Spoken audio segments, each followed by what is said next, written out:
ऊपर से, तो डिपेंड करेगा हाइट कि कितनी हाइट से जा रहे हो। अगर सीलिंग की लेंथ अलग अलग होती है तो हाइट चेंज हो जाती है।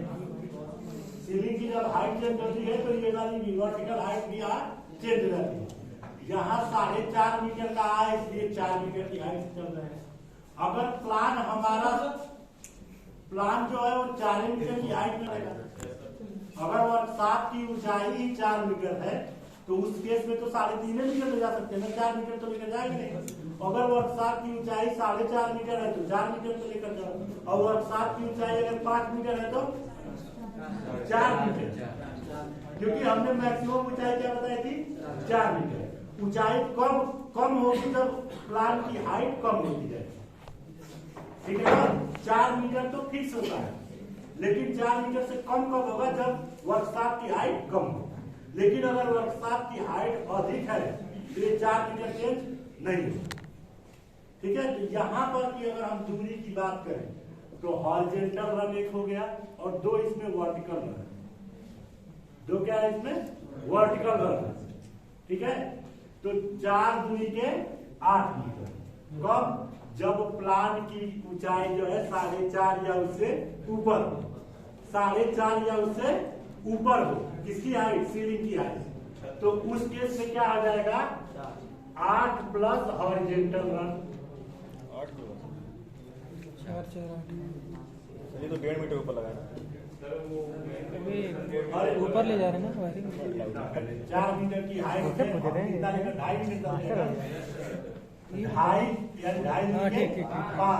5 प्लस हॉरिजॉन्टल, ये फिक्स हो गई है। लेकिन ये 5 की वैल्यू कब चेंज होगी? जब आपके सीलिंग की हाइट कम होगी तो 5 की वैल्यू चेंज हो जाएगी। लेकिन 5 क्या है, लिमिट है, 5 से ऊपर नहीं जा सकते, कम आ सकते हैं। देखो ग्राउंड से ये दूरी कितनी है? 1.5 मीटर। ग्राउंड से मेन डिस्ट्रीब्यूशन की दूरी भी हम मानते हैं 1.5 मीटर है, ठीक है, ये फिक्स हो गई। अब सीलिंग की जो ऊंचाई है वो 4.5 मीटर या उससे ऊपर हो, कितना? 4.5 मीटर या उससे ऊपर हो, तो हम इसको 4 मीटर की हाइट पर हमेशा रखेंगे। हमने रूल में बताया था कि पावर वाली कितने हाइट पर जाती है, या तो 4 मीटर की हाइट पर जाएगी या तो ग्राउंड से आधा मीटर की हाइट पर जाएगी। ये 2 कंडीशन केवल होती है। लेकिन अगर हमारी सीलिंग ही छोटी है, कम है, तो हाइट आपको चेंज करना पड़ेगा ना। अगर सीलिंग पर्याप्त है 4 मीटर से ऊपर पर्याप्त है तो हम 4 मीटर की हाइट पर लेकर चलेंगे, वो तो आइडियल केस हो गया। अगर सीलिंग की जब तक ऊंचाई कम ना हो तब तक ये रूल चेंज नहीं होगा। तो जब ऊंचाई ज्यादा हो, 5 मीटर 6 मीटर अगर हो, तो उस केस में सीधे अगर नीचे से जब लेकर जाएंगे तो कौन सा फार्मूला यूज करेंगे? 2.5 plus horizontal, 2.5 metre plus horizontal, ये फार्मूला लेकर चलेंगे। और अगर 4 मीटर की हाइट से चलेंगे तो 5 मीटर प्लस हॉरिजॉन्टल। अब याद रखना ये केबल के लिए, केबल की बात हो रही है यहाँ पर, और वहां जो हम बात किए तो फार्मूला वो स्टार्टर और मोटर के बीच की गैप थी, ठीक है। तो वो तो यहाँ पर भी वही लागू होगा, इसके पास भी। अब यहाँ पर देखो इसका फार्मूला हम लिख दिए क्या, 5 प्लस हॉरिजॉन्टल। अब लिखते हैं कि जब हम आधे मीटर की ऊंचाई से लेकर जाते हैं तब क्या फार्मूला, तब कौन सी दूरी? ये दूरी फिक्स हो गई, कितनी होगी? 1.5 सोच कर बताओ, यहाँ से लेकर ये दूरी कितनी होगी? 1.75। कहाँ बात कर रहे हो? अच्छा सर वो 0.5। थोड़ा टर्म्स देख लो, कौन सी?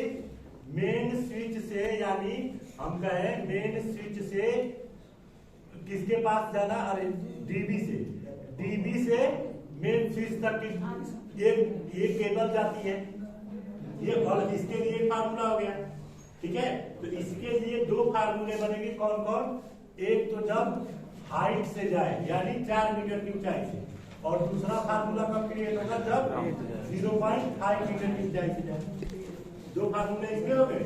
और एक फार्मूला कौन सा? ये वाला। ये कब है? स्टार्टर तथा मोटर के बीच। तो टोटल 3 फार्मूले अगर आप लेकर चलोगे तो कभी पावर सर्किट गलत कभी नहीं होगी। खास तौर से वायर वाला केस में तो गलती नहीं होगी। कब तक? जब तक कि सिचुएशन चेंज ना हो। जैसे कि मेन स्विच जाकर फाउंडेशन के पास लगा दिए, जब तक ऐसी कंडीशन आया तब तक ये सारे फार्मूले अप्लाई होंगे। ठीक है ना? यानी आपके मेन स्विच और स्टार्टर जब तक दीवार पर लगेंगे, ये तीनों फार्मूले से आप पूरी सर्किट तुरंत काम कर लोगे, बिल्कुल टाइम नहीं लगेगा। तो चलो कितने फार्मूले हमने बताए? एक तो केबल के लिए ये फार्मूला जब ये आधे मीटर की हाइट से जाए, केबल के लिए दूसरा फार्मूला जब 4 मीटर की हाइट से जाए, और स्टार्टर और मोटर के बीच के लिए एक फार्मूला। ये सबके लिए सेम होगा। ठीक है ना? टोटल कितने फार्मूले? 3 फार्मूले। इसमें वायर निकालने में एकदम आसानी हो जाएगी। शर्त ये होती है इसमें कि डिस्ट्रीब्यूशन बोर्ड से मेन स्विच तक, मोटर की जो मेन स्विच है वहां तक हम केबल लेकर चलते हैं। क्या लेकर चलते हैं? केबल, जिसमें सारे वायर एक ही केबल में ज्वाइंट होते हैं। लेकिन स्टार्टर से, या हम ये कहते हैं कि मेन जो मोटर का मेन स्विच है वहां से लेकर मोटर तक जब हम चलेंगे तो सिंगल कोर की केबल यूज करेंगे। वायर क्या यूज करेंगे? सिंगल कोर यूज करेंगे। आई बात समझ में? Starter to motor. 2 शर्तें इसकी हो गई। क्या क्या? पहला तो जब हम डिस्ट्रीब्यूशन बोर्ड से मोटर की मेन स्विच तक जाएंगे तो हम क्या लेकर चलेंगे? केबल लेकर चलेंगे। केबल में कितने कोर की केबल यूज सकते हो? मिनिमम 2 कोर, क्योंकि कभी भी लेकर जाओगे तो एक पेज एक न्यूट्रल लेकर जाओगे, तो मिनिमम 2 कोर और मैक्सिमम 3 कोर। ठीक है? न्यूट्रल क्या करने जाएगा? नहीं जाएगा ना? नहीं। तो 2 ही केबल आपको यूज करनी है हमेशा, मिनिमम 2 कोर मैक्सिमम 3 कोर। ये कब की बात हो रही है? जब डिस्ट्रीब्यूशन बोर्ड से मोटर की मेन स्विच तक जाओ। ठीक है? ये फिक्स हो गया। लेकिन मेन स्विच, मोटर की मेन स्विच से मोटर तक के बीच में हम क्या यूज करेंगे? वायर यूज करेंगे। वायर कहने का मतलब सिंगल कोर केबल यूज। क्या यूज करेंगे? Single core cable. हमने कहा था ना कि सिंगल कोर केबल को ही वायर भी कहते हैं, तो एक्चुअली में वो भी एक तरीके की केबल इंसुलेशन हल्का होता है। Motor main switch. ठीक है? तो सिंगल कोर जितने कंडक्टर है वो सब क्या है? एक तरीके की केबले है।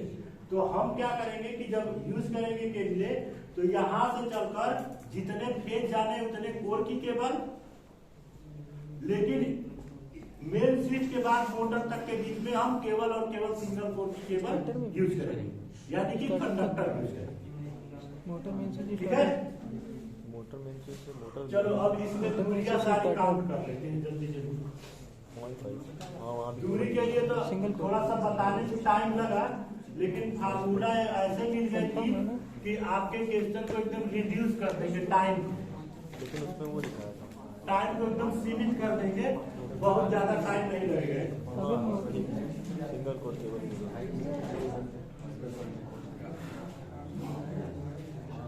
इसमें कितनी केबलें यूज की जाएगी? 3 कोर। केबलें कितनी यूज की जाएगी? 2 4। Total 4 cable. 4 की। कितनी केबलें? 4 cable.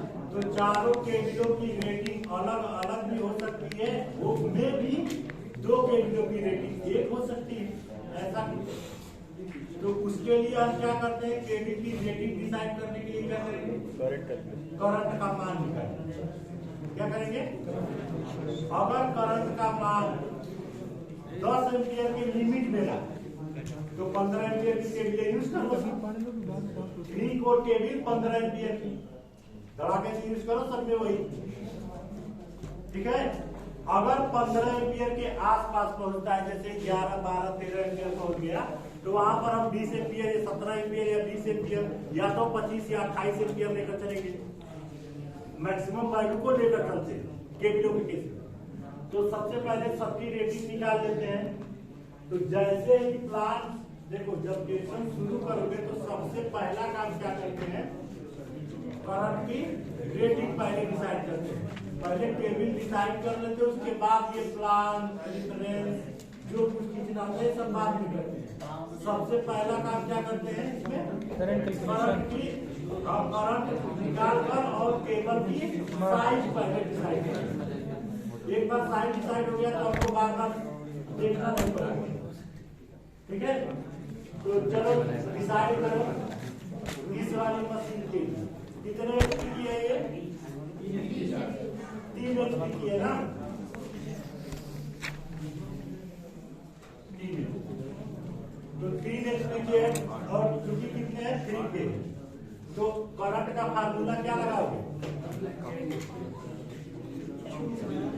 Running current equal to, ठीक है, 3 HP गुणे 1 HP की वैल्यू 735.5 डिवाइड बाई 3 तेज है तो √3 वोल्टेज की रेटिंग 400 इंटू पावर फैक्टर तो 0.65 3 HP का कम होता है ना, 3 HP का कम होता है तो 0.65। अब इसका यूज करके सीधे सीधे IR निकल आएगा। IR निकलेगा तो इसके बाद क्या निकालेंगे? 1.5 IS निकालेंगे स्टार्टिंग करंट तो IR इंटू 1.5, ठीक है। जैसे ही ये रेटिंग निकलेगी तुरंत उसी के नीचे केबल की साइज लिखो।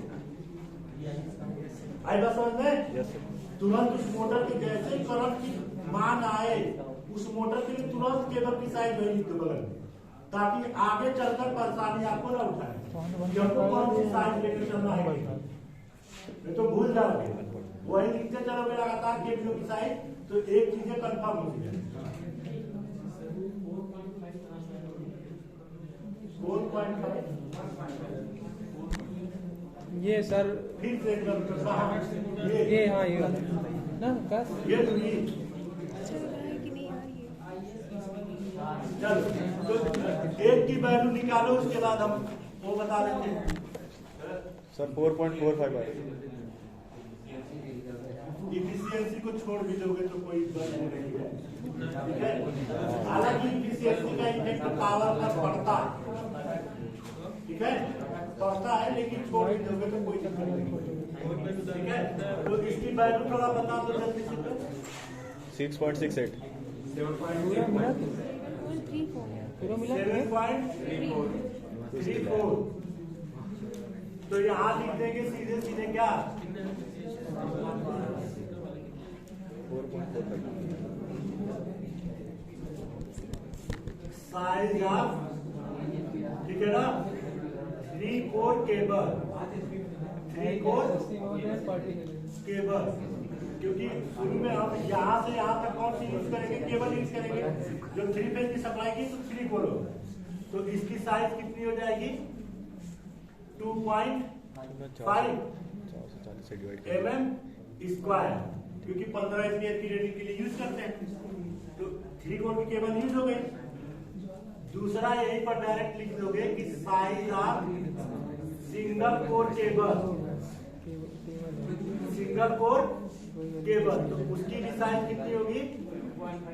2.5 mm स्क्वायर हो गया, क्योंकि सिंगल कोर भी यूज करोगे तो उसी डाया का करोगे, और 3 कोर भी केबल यूज करोगे तो सेम उसी डाया का करोगे।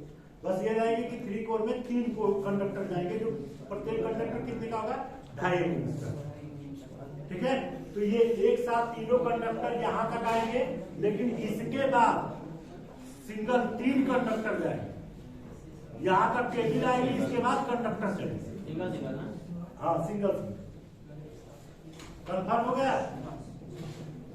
अगर एक का हम निकाल दिए थे, एक के लिए, अरे ट्रांसफार्मर के लिए निकाले हैं कि इसके लिए? Lathe machine